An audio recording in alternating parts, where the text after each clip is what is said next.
And part of networking, one of the first things you should be looking to do whenever you meet someone, whether it's in an interview, whether it's a networking environment, whatever it is find those similarities.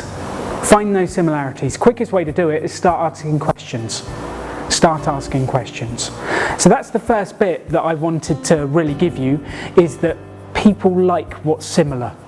That if we can find that common ground, it creates a relationship far quicker than nearly anything else. I was given some advice recently.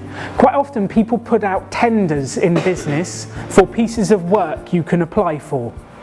And the advice that given to me is, if a tender comes out, yeah, it's probably too late.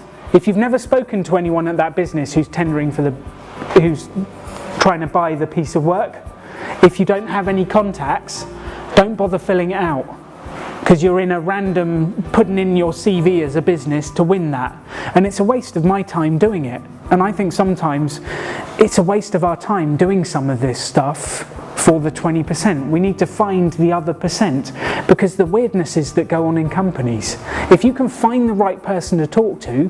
For me, with my business, I hate tendering, which is tantamount to me putting in a big piece of paperwork that says here's why we should get the business. I avoid it at all costs. Every piece of business I go for is I try and physically meet the human being and have a chat with them.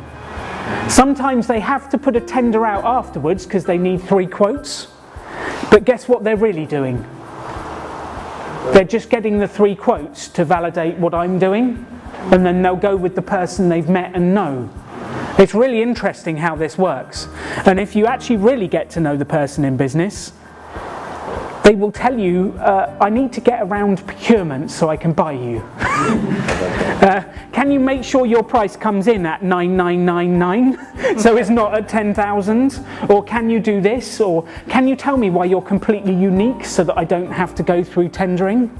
It's really fascinating. In that instance, they say, well, I need to find 3 other unique solutions as well, so that I can compare apples with apples. Yes, but if they really like you, they'll do anything to buy you and to avoid all that other stuff, because they don't want to go through the work.